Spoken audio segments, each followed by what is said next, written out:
Hi, hello, and welcome or welcome back. I suppose you have my face, which is a bit of an unusual occurrence at this point because I'm much preferring to do my marker videos. Not least of all because they are easier to edit, but maybe I have had some upgrades for Christmas for my laptop, so maybe that means that I will be able to edit a bit easier. Who knows? I'll probably still do the marker pieces though because they are good fun. So, I'm unscripted today. It is the day after Christmas. It is Boxing Day that I'm doing this because, yeah, sure, maybe I could have done this earlier, but it's me, and I was thinking, oh, I'll keep reading and keep reading until the last minute rather than taking time off and then doing this, and then I could upload early and be done, but no. So there'll be this video, which is a wrap up of everything I've read this year, and then there will be another one within a couple of days of this being like my top 10, or that might just be a short. But we're going to talk about the highs, the lows, and the do I actually remember reading these of 2023. So let's first of all see how many books I did manage to read this year. A much lower amount, but there were multiple times this year where I had to just not read for a while, and I remember when I was reading Icebreaker and trying to do New Moon, both of those took up so much of my time that I was just like, oh, I cannot read as much this year. And I was also not like as strict. Hello, sorry, there's a lily down here and she's making noises. Hang on.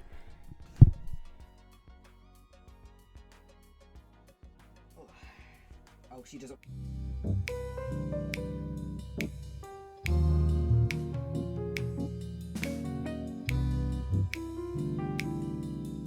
Right.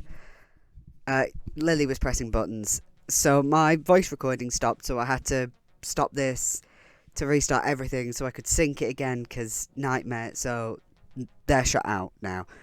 Anyway, I was saying I've read far less this year, because if I look at last year, and I know there was a huge difference made by that massive Iron Maiden video, but I read 86 books last year, and I only read 38 this year. Now, usually I do hit the 50 mark. I usually aim for that, but I did say this year I'm focusing a lot less on numbers. I just have it written here because it makes my life a bit easier to keep track of everything.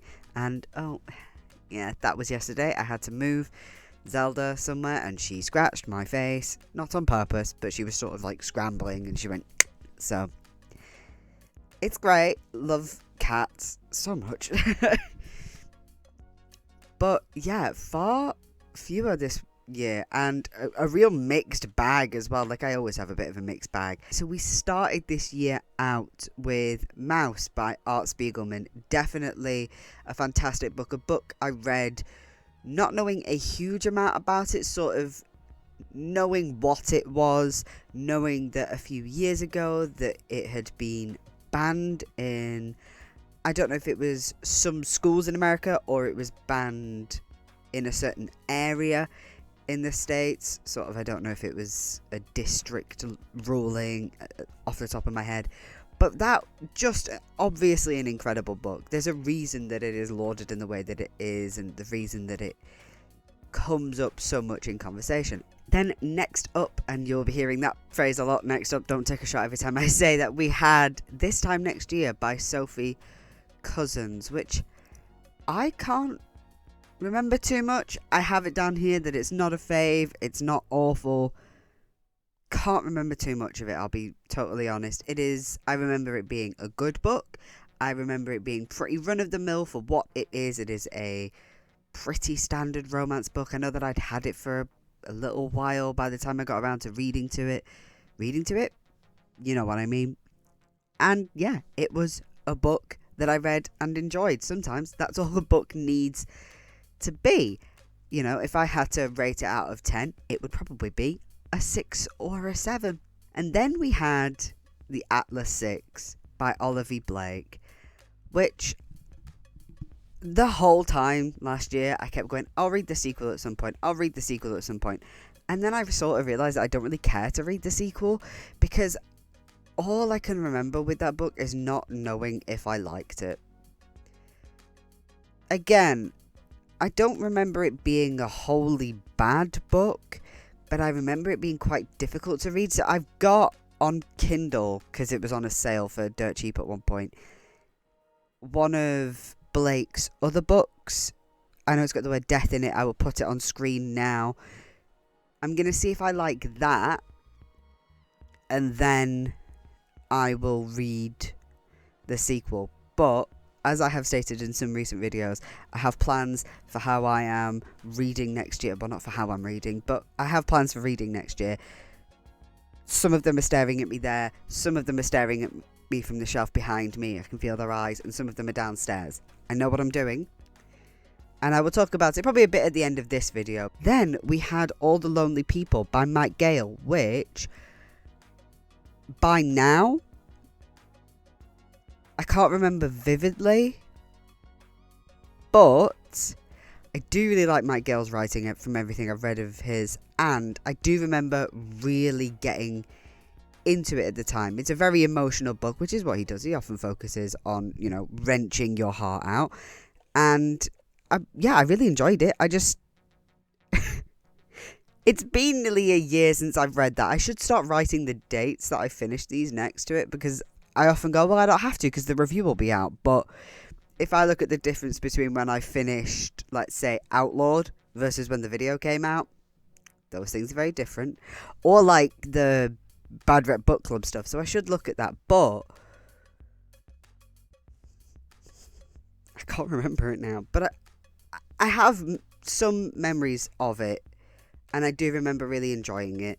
And I think there's probably a good reason that it is on my faves list. When I come to do my top 10, I will probably watch my own reviews of them back, or at least skip through it a little bit, because we all know how much I waffle on.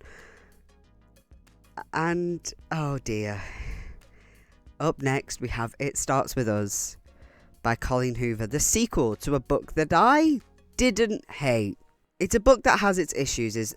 It Ends With Us is a book that has its issues, and the biggest one is the marketing, because it is often found in romance sections. It's not a romance book.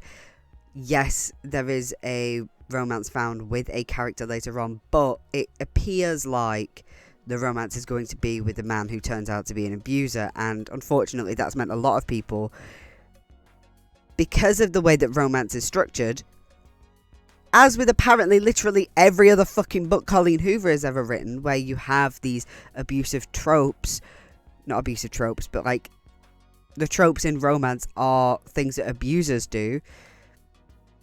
I should take my glasses off so I'm not being, oh, you know what, you're going to have to deal with glare. This is the end of the year. I'm having a cozy time. You can deal with a bit of glare from my window outside. But It Starts With Us was just awful. It is all of Colleen Hoover's worst writing points.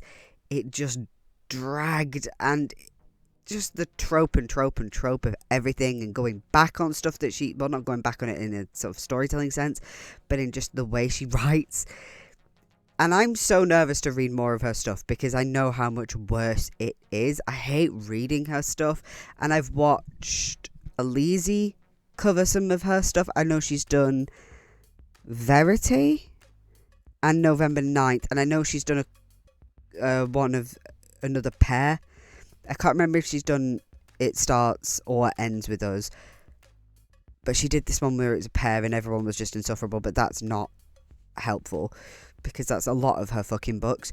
But every time I read it, it's like, oh, you did not the best job, but you can see what she was aiming for in It Ends With Us.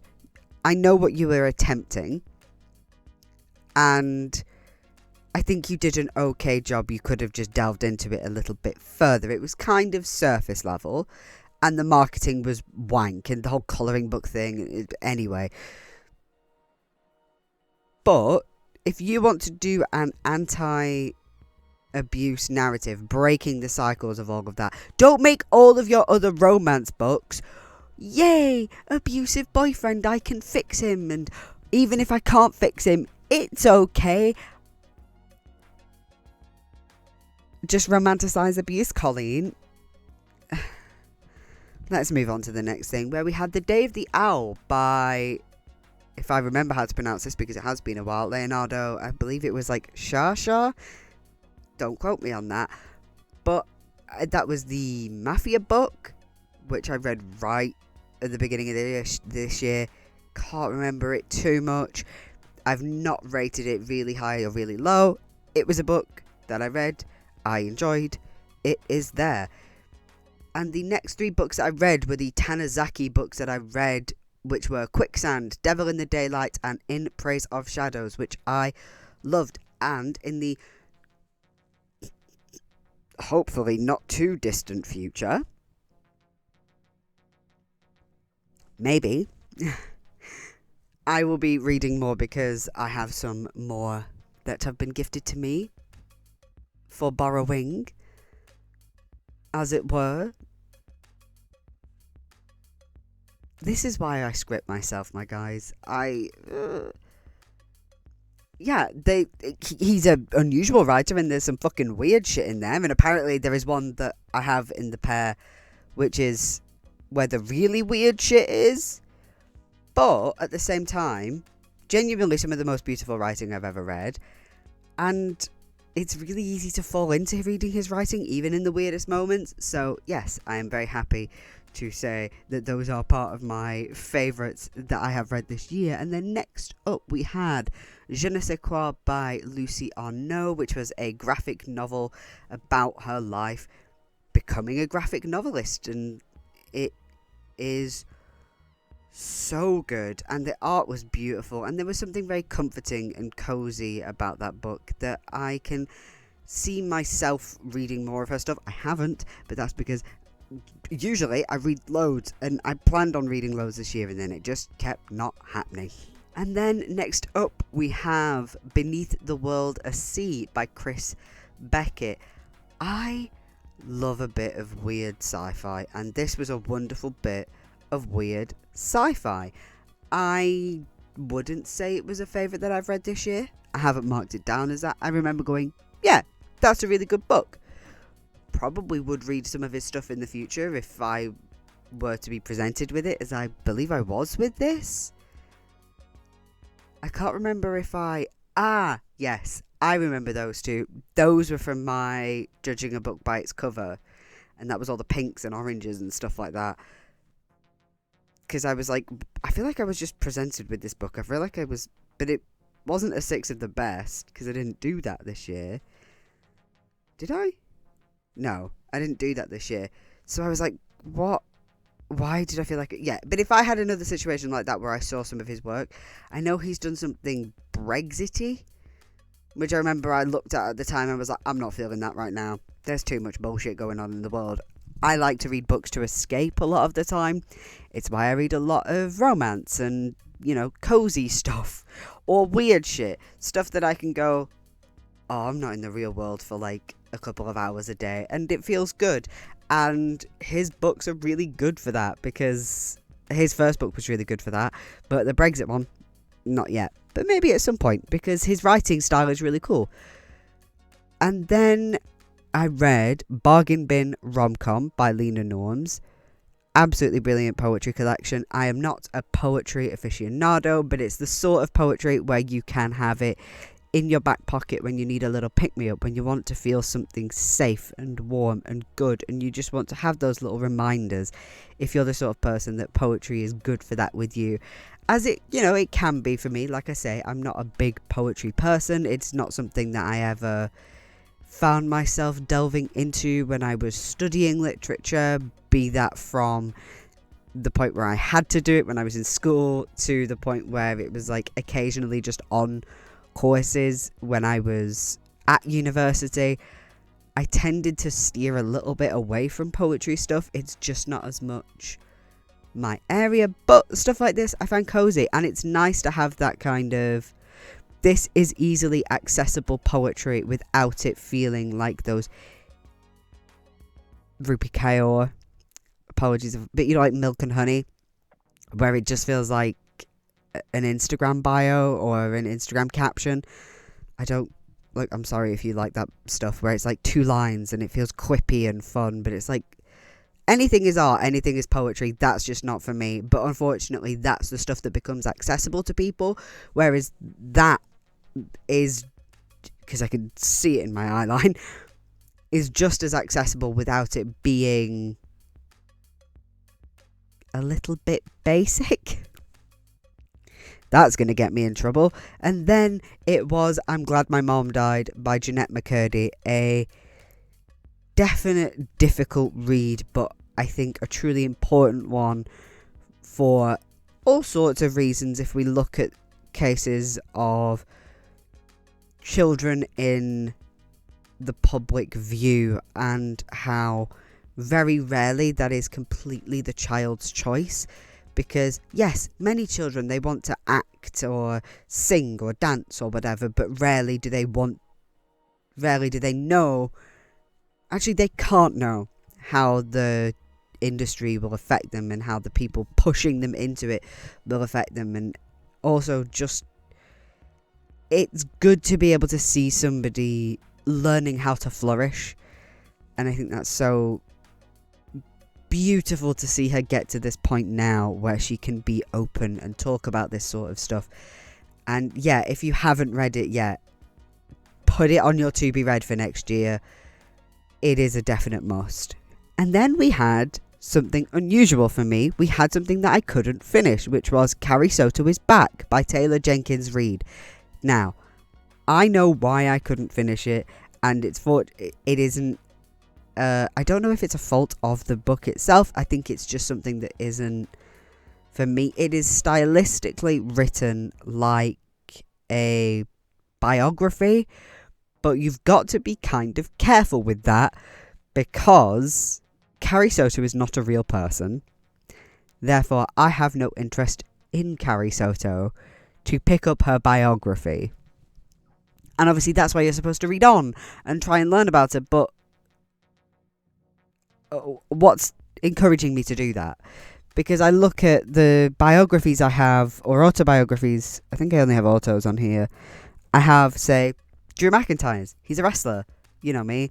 I love wrestling. I also have a couple of others, like I have the Young Bucks and Mox on Audible. I think I do. I definitely have the Young Bucks. I think I have Mox as well. And I have Jennette McCurdy's, who is somebody who I grew up watching, and also I thought this book would be interesting in and of itself. I have Bruce Dickinson's from Iron Maiden, and I think that's it on here. So for me, reading that felt a little bit like, I don't feel like this is for me. I remember really loving The Seven Husbands of Evelyn Hugo, and the thing with that is that the framing of it was somebody writing about this person, so it felt more like a novel. It felt more like a fiction piece of novel rather than it trying to feel like something else, and it didn't click with me, and I'm sure for other people it would do. And what was up next? I finally read Inuyasha by Rumiko Takahashi, and I loved it so much. I keep meaning to read the sequels. At some point I may try to see if I can request them from my library, because I read that at my library. So if I want to get my own copy, one, it's kind of expensive because it is a 3-in-1 volume. So to get the and then I don't want to just buy the second one, because then I've not got the first and I would have to borrow that again from the library. Bit of a nightmare. So yeah, but I loved it so much. I want to read more of it. I haven't, and I've seen, I think, is it called Mao? One of her other series. I saw that in the library recently, and I will be reading that because I love her storytelling, and her art style is gorgeous. Her character design and fashion design is gorgeous. And then we had another graphic novel, which was Persepolis by Marjane Satrapi, a book that I must have read off my shelf. Where are you? Unfindable, apparently. I know where you should be, but you're not here. Perhaps it is one that I donated. It is a book that I enjoyed, but not a book I could see myself reading again. And sometimes with that, I don't keep everything that I read. I don't have a huge amount of space. I already have more books on my shelf than fit, as it were, like, you know, on the shelf like that. There are books stacked everywhere. There are books off my shelf. There are books downstairs in bags. I have too much shit in here, but I don't have a huge room. So I make do with what I have. Anyway, Persepolis. Yeah, brilliant fucking story. And again, when we're talking about the idea of biographies and autobiographies, that is what this is. But the story itself is important in a wider context. And it's brilliant. And again, her storytelling is fantastic. And her art style is brilliant. I can see myself reading the sequel. I didn't know there was one, but I can see myself reading it. I believe that I have seen that in my library. At some point, maybe that will come up again. And then it was The Foundling by Stacey Halls. Obviously a favourite. If you've seen my recent videos around Halloween, you'll know that Stacey Halls is one of those authors that she has me so hooked. And every time I find out she's releasing something new, I'm like, divine, beautiful, magnificent. And The Foundling is so good. And of the three I've read, my brain cannot remember the first one now, which is really annoying. The Familiars. So we had The Familiars, which was thankfully read a bit later in the year. Oh, that was like right before I was reading For Iron Maiden. Cool. Love that for me. Sorry. So that was the one set up in Gorthop Hall, linked around the Pendle Witch Trials. Then The Foundling was our Victorian set with the Foundlings, the idea of these children, and then the most recent one, Mrs. England. I think we will get to this a bit more maybe when I talk about Mrs. England, but I don't think that The Foundling was my favourite of the three that I've read. But they're all so good. It's not like, you know, you've got one here, and then down here. It's like, oh, that one was rubbish. They're all brilliant. But I just think that maybe, I mean, it's 3rd out of 3, so I don't think she's written anymore. I mean, if I find out that there is another one, I will be very, very happy. And we are continuing the good fun with One Night in Italy by Lucy Diamond, a reprint that I found. I didn't know that was being reprinted, because I thought maybe, oh, is that like a newer one that I'd only seen the hardback of before? And then it's that, nope, just I believe it's about to turn 10.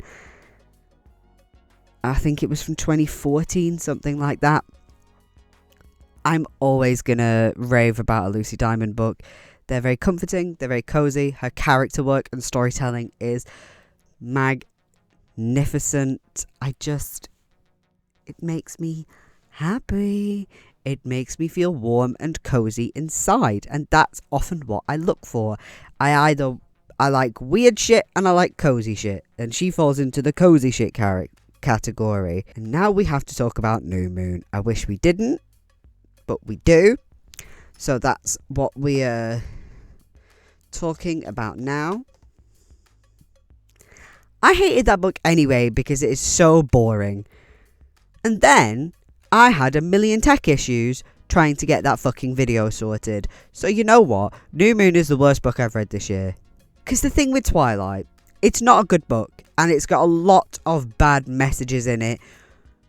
Especially given the young audience that it is for. New Moon has all of that. But it's also boring. The thing with Twilight is that it is still fun to read. In a weird way. It's something that you can kind of laugh at to an extent, and there's a little bit of joy in reading Twilight as an adult, going, God, this is so stupid.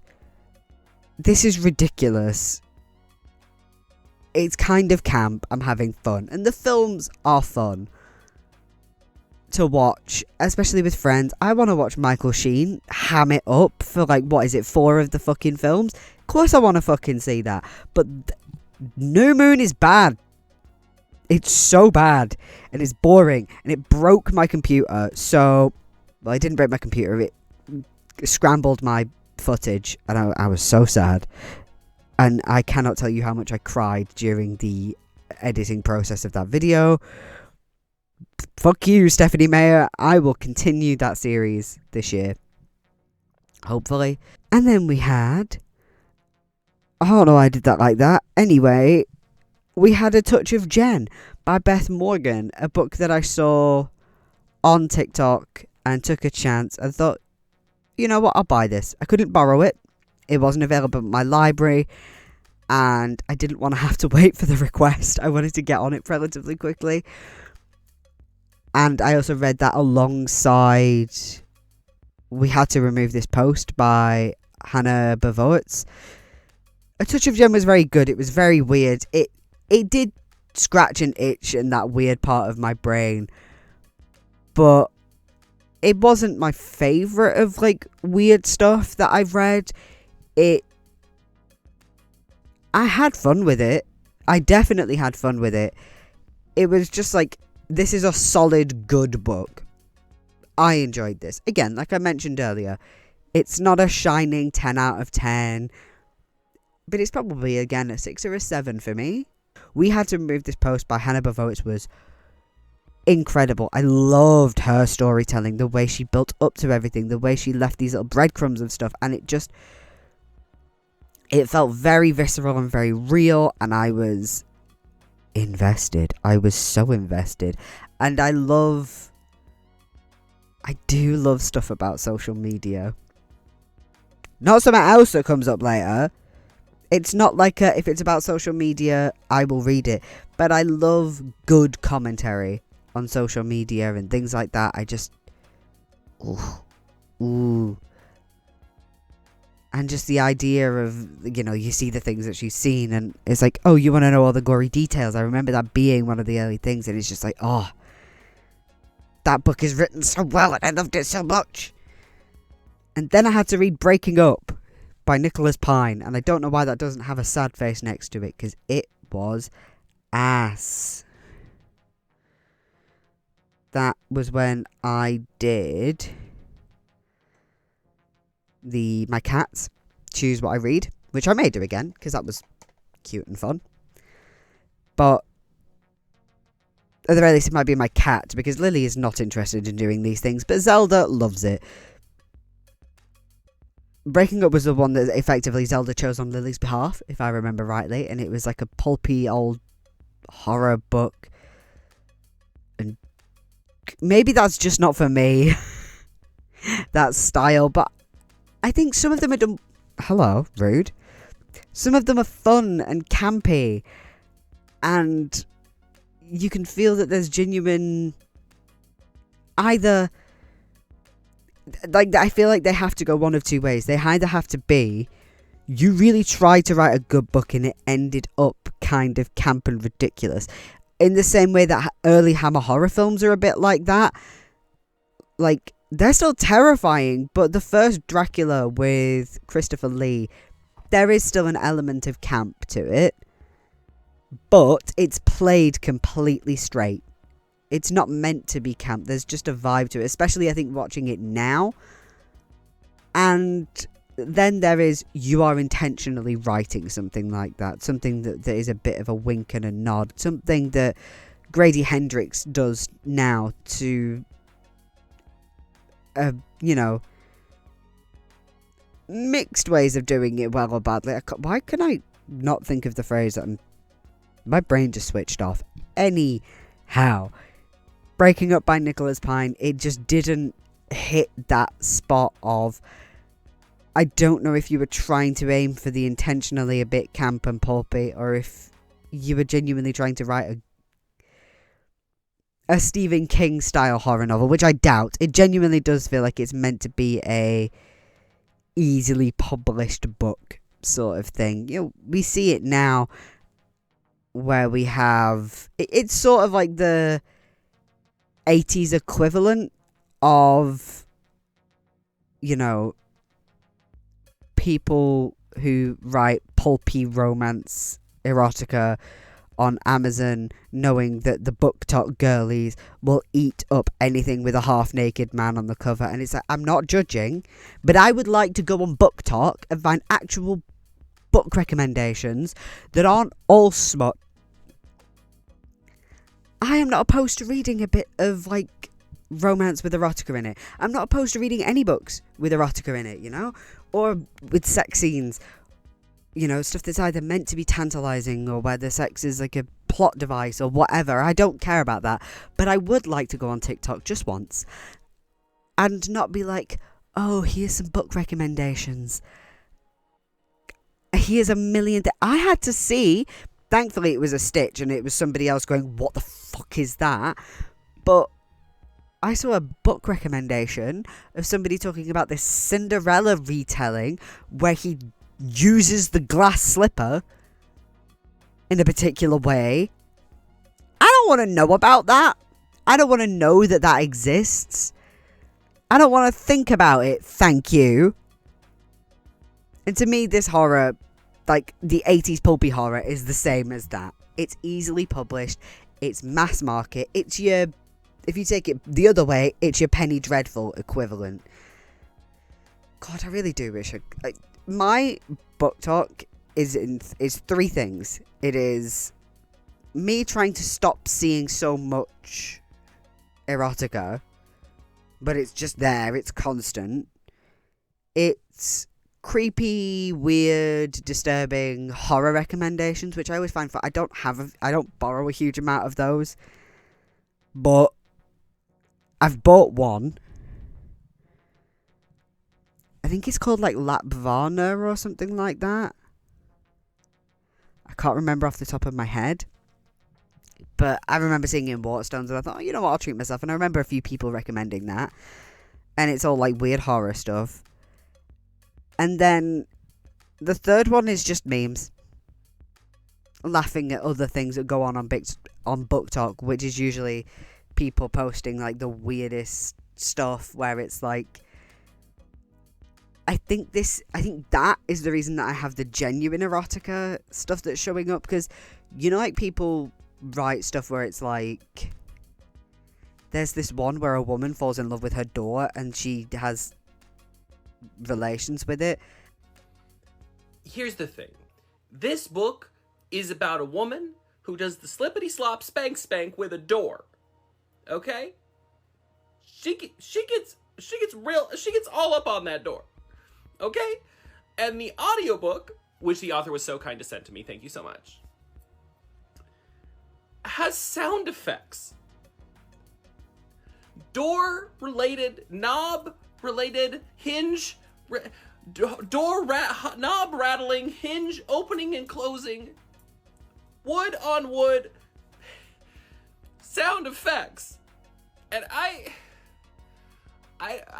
don't think you can ever open a door again. I'm just gonna have to live the rest of my life in this room because I cannot. But I did send it to my friend when I saw a TikTok about it, and I think I might do a video about weird ones like that. Like there's a woman that falls in love with a door, and not Chuck Tingle, because that's easy. Chuck Tingle is the easiest one to go with. I want to find the weird shit. Like, Amanda the Jedi did one a few years ago where a woman fell in love with the coronavirus. I want to read that shit.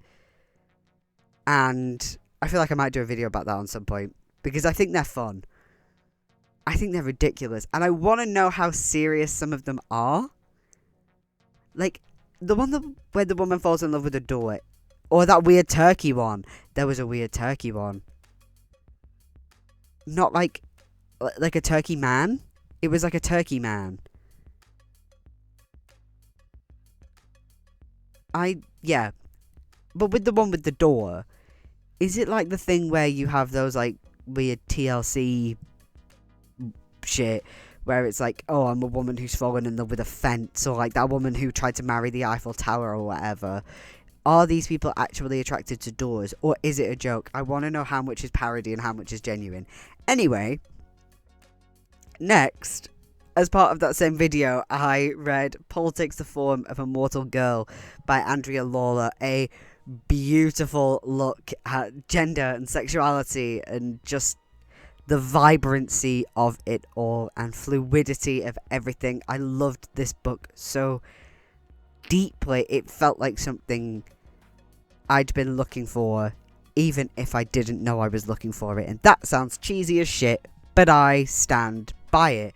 And then I did a big whole bundle of Junji Ito books looking at Black Paradox, Censor, Fragments of Korra, and The Liminal Zone.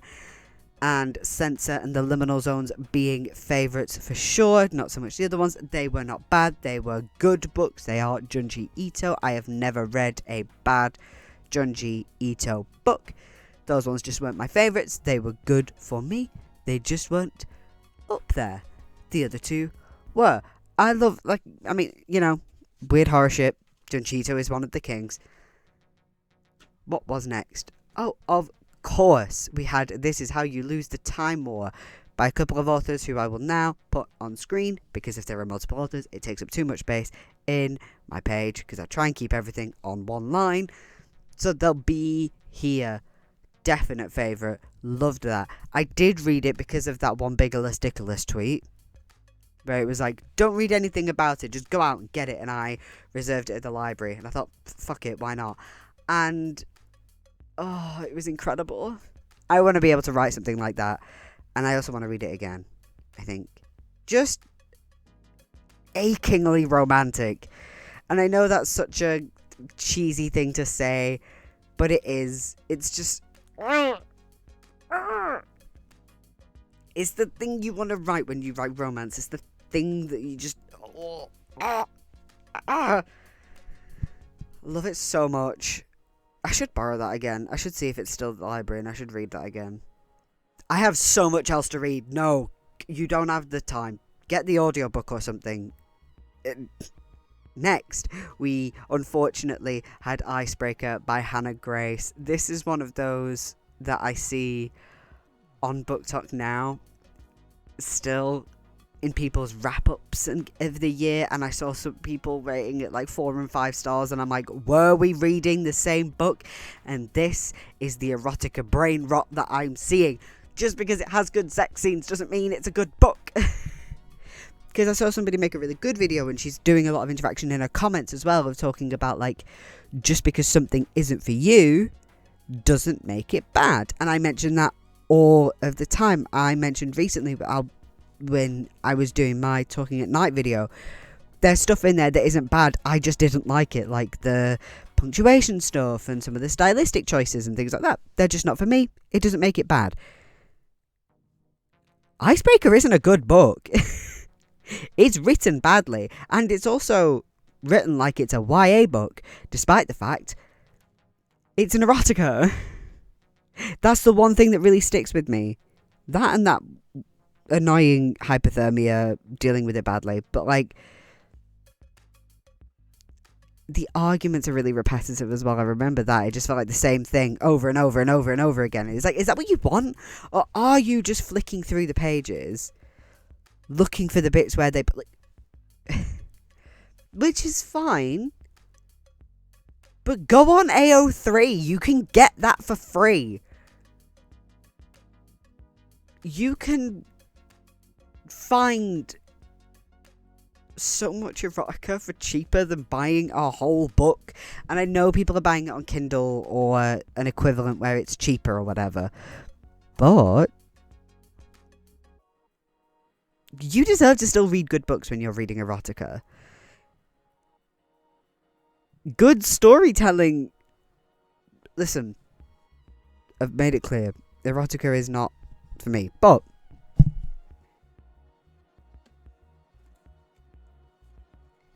this is a book I reviewed last year called Seraphine's Ghost by my friend Josh Hunt. And it's a fucking good book. It's also sexy. It's an erotica. It's got a bunch of sexy in it. You deserve to have both. Get this and have both. And Josh, because I love you, I do have the other book. I just haven't fucking read it yet. Because I'm in Nightmare Town of so many books to read and not enough time to fucking do it. But I will get on this. This one is not sexy. This one is just good storytelling, I would imagine, because he's a very good writer. He doesn't justify his pages, though. Not all the time. Oh, is this justified? Oh, it looks like some of them. It's not all justified, which, boo to you on that one. But again, I understand.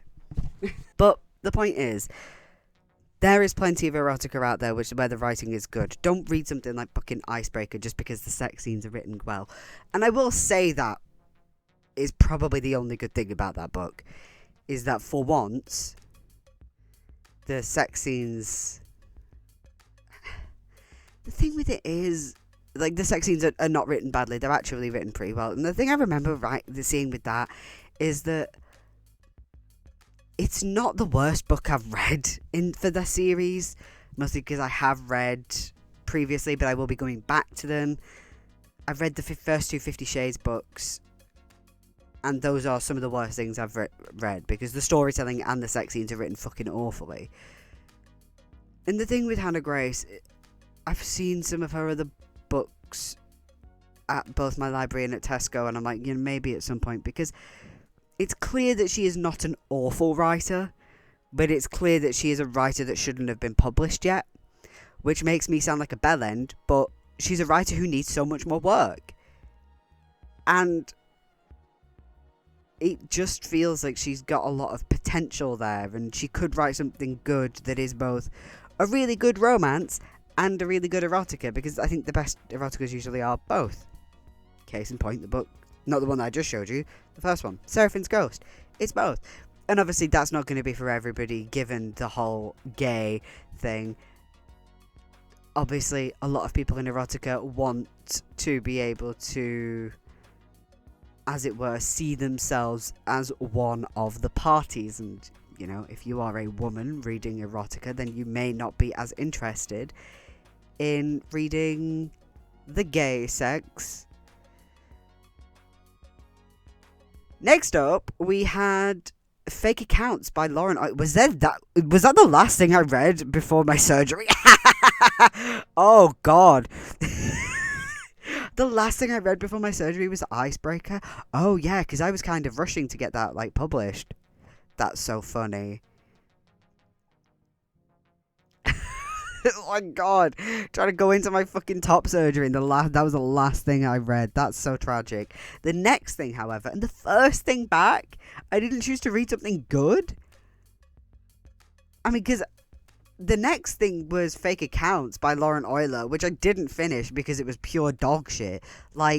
Usually, I can power through a kind of not great book, as with Icebreaker, as I did with New Moon, as I did with fucking 50 Shades all that time ago, and I will have to do again.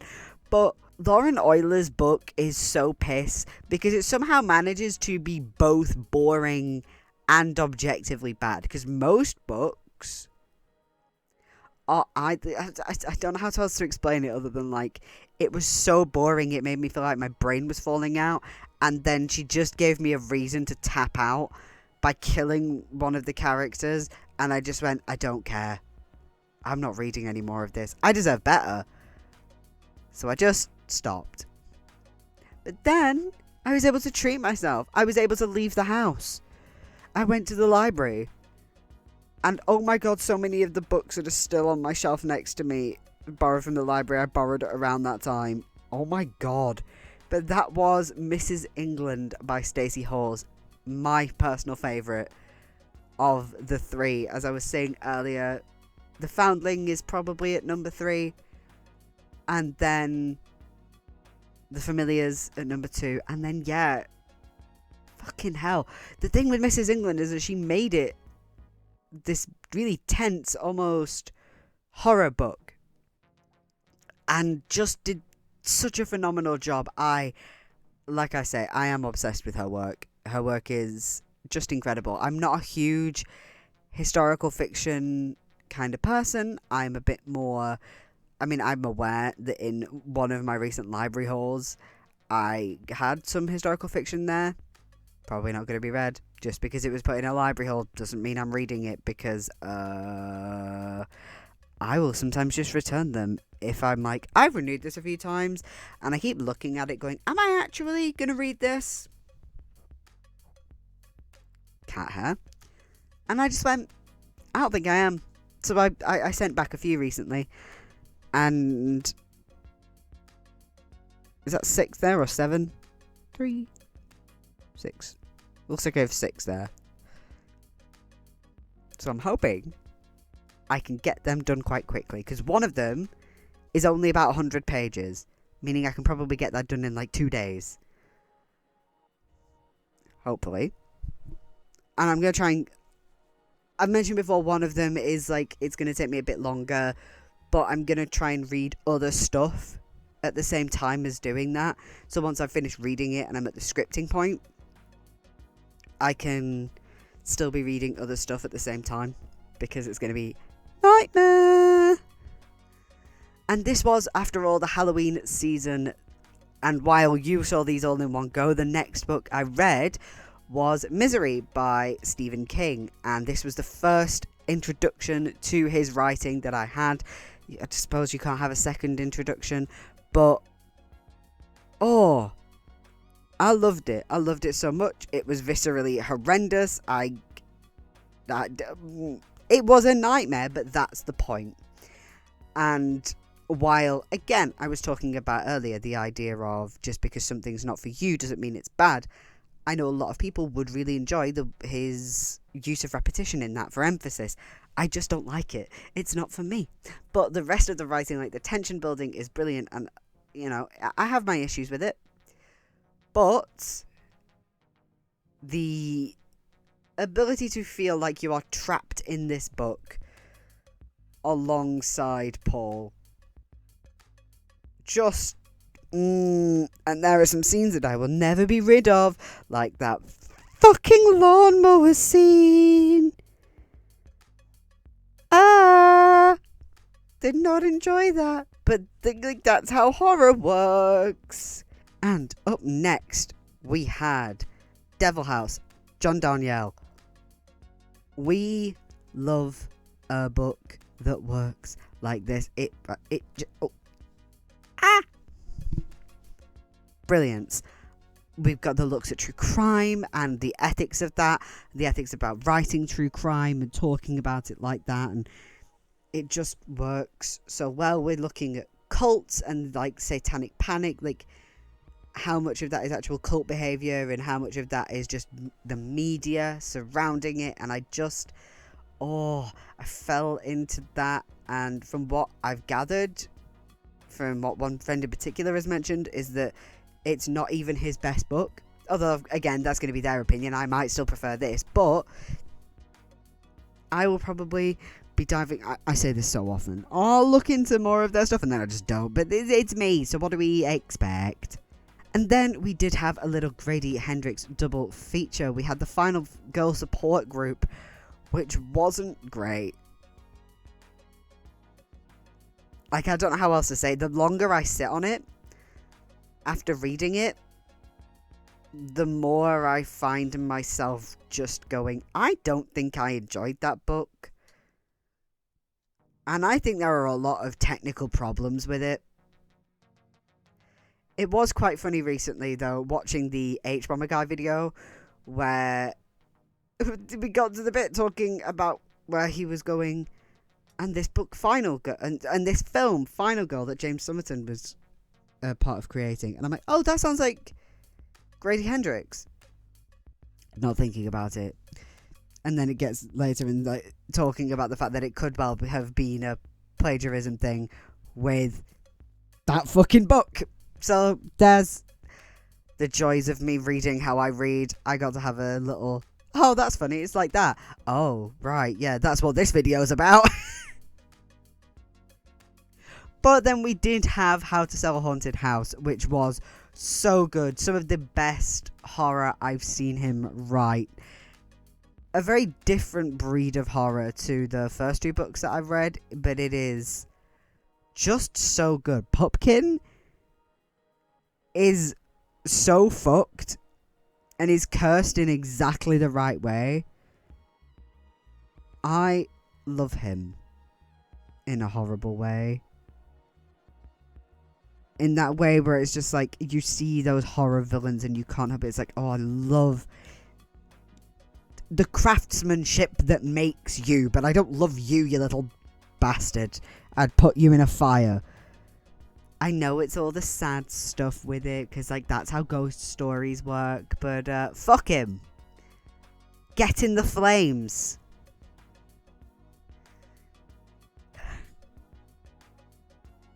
And then we track back to something I was talking about earlier with The Shining by Stephen King. Not my favourite of the two that I read. It obviously isn't a bad book. And I can't judge it by the fact that it wasn't what I expected. But it wasn't. And I did enjoy it. But I didn't find myself hooked in the way that I was with Misery. With Misery, I felt myself constantly wanting to read more, even though that was a viscerally horrible experience. With The Shining, I was able to just put it down. Once I'd hit my either word limit for the day or time limit for the day, I was just like, yeah, I'm at a good point here, I can put it down. And then I can pick it up later and have a good time with it. That's how that was feeling, I'll be honest. And then we got to Outlawed by Anna North. And this is where I can say again, I had some expectations and they weren't met. And that's fine. But I also do expect that when I pick a book up off a shelf that it will be good. And that expectation was not met. Jesus Christ. Jesus Christ. It's one of those things where you look at reviews from some people, at even just the reviews on the book, and you go, were you reading the same book that I was reading? Was I given a different copy? Were you given one of the early proof copies and a bunch was fucking changed after this? Because this is piss. This is not good.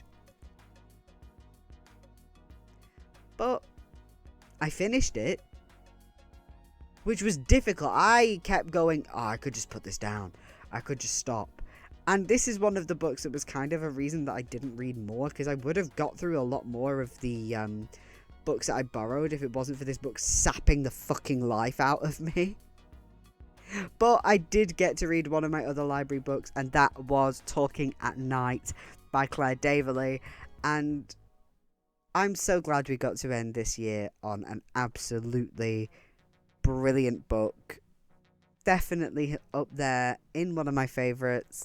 But again, it might be one of those like the Mike Gale, whereas if I looked back at it, like if I looked back at my list from last year, I would go, oh, I remember that. I remember enjoying that. I might not be able to remember the plot. Because, oh my god, do you know how many books I've read since just doing these reviews? Enough to make me go, not everything is very easily remembered. I've been doing this a while. Not every book is as rememberable as everything else. Which is fine. I don't know if Talking at Night will become one of those. I feel like it might, because it's not something that's going to necessarily stand out in a way. Like, you're going to remember Misery because it's so horrifying. You're going to remember Junji Ito books because, again, it's visceral and something sticks in your head. Or if something really attaches to you, it really sticks with you. Something like Bargain Bin Romcom has stuck with me because it's got that, like, attachment to it. And my fucking friend's book, Seraphine's Ghost, stuck with me because, yeah, I want to go to Nice Magic IKEA with a fit ghost. I'm not ashamed to admit it. Maybe I should be. Maybe I should be. But anyway, thank you for joining me in 2023, and I look forward to seeing you in 2024. Next year I have plans.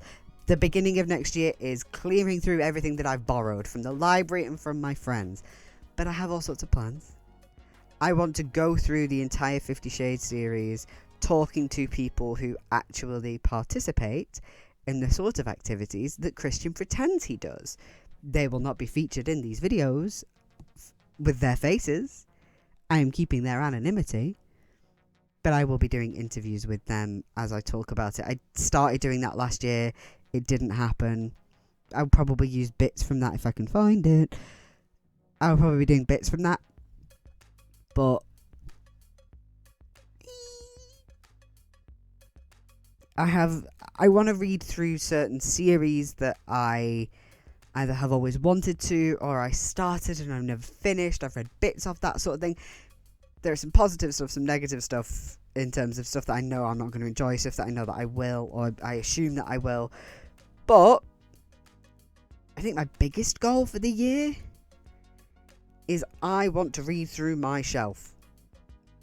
I have so many books. So what I'm thinking of doing is I have my tin of books, but it does not contain all of the books that I have in the house.